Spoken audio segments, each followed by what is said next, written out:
دي كيتي، أم الطفلين ومطلقة وشغالة في مصنع، ونلاقيها بتقول لموظف الخدمة الاجتماعية إنها عايزة تتخلى عن تربية بنتها علشان مش معاها تصرف عليها ولا حتى وقت عشان تاخد بالها منها. وتقابل كيتي في الاستراحة موظف جديد اسمه باكو، ويولعوا سجارتين مع بعض ويظهر عليهم الإعجاب، وبيبتدي اهتمام كيتي ببنتها يقل علشان بتهتم باكو أكتر منها، وياخد منها ميعاد ويسألها عن أبو بنتها ليلي، فتقوله إن سبب الانفصال إنه كان عايز يخليها تجهض حملها في ليلي، وإنها رفضت علشان كده سابها وقاعد بعيد عنهم. وبيقول لها باكو انه لما كان صغير في السن اتجوز مرة واحدة برضه، ويروح يقضي الليلة عند كيتي، والصبح بتكون ليلي مش طايقاه. وتعدي سنة وكيتي تحمل من باكو ويجيبوا ولد ويسموه ريكي، وياخدوا غرفة ليلي ويحولوها لغرفة ريك، فتتضايق ليلي اكتر من الوضع الجديد.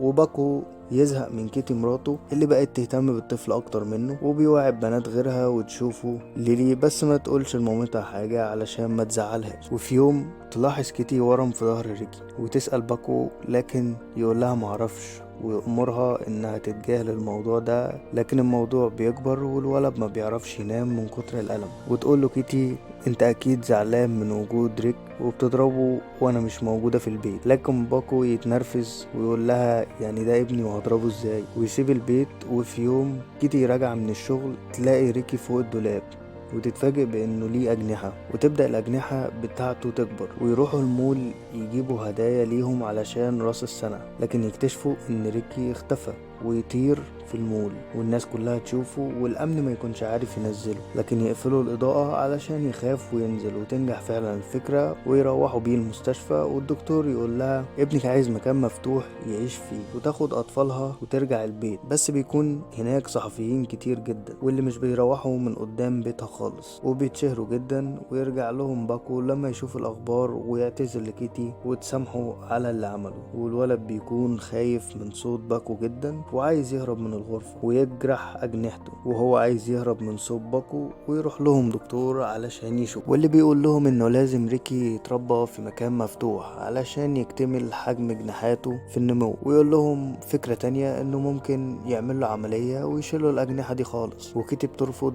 علشان ابنها ممكن يتأذي، لكن تروح ليلي تجيب مقص وتكون عايزة تقص جناحات ريكي بالليل. وعلى آخر لحظة يدخل باكو ويطمن على ابنه ويخش ينام، وترجع ليلي في كلامها وتنام هي كمان. ويقول باكو لكيتي انها لازم تستفيد من الصحفيين وانها تعمل مقابلات معاهم بفلوس كتير قوي، ويقول لها ان ده هيكون في مصلحة ريكي والعيلة كلها. وتصرحوا ليلي بانها حاسة انه رجع علشان خاطر الفلوس مش عشان خاطر ابنه زي ما كان بيقول لها. لكن بيقول لها لا انا راجع علشانك انتي وريكي. وبتقتنع بكلامه في الاخر. وتقابل الصحفيين ويربطوا الولد بحبل في رجليه ويطيروه قدام الكاميرات، وتكون كيتي اللي ماسكه الحبل. لكن تسيب كيتي الحبل غصب عنها ويبعد ريكي وما يرجعش، ويستنوه بس ما يرجعش تاني خالص حتى لغاية الليل. وتعدي أيام وأسابيع ويحاولوا ينشروا صوره في وسط صور المفقودين بس مفيش فايدة. وتقرر كيتي تنتحر في البحيرة اللي طار من عليها ريكي. لكن أول ما تنزل المياه يظهر ريكي بأجنحته أكبر ويضحك لها وتعرف إنه لسه عايش وسعيد. وبكده ترجع كيتي لأسرتها تاني بعد ما عرفت إن ريكي لسه عايش. ولحد هنا ينتهي فيلمنا. وما تنساش بقى اللايك وشير سبسكرايب فيلم الآخر عشان يوصلك كل جديد.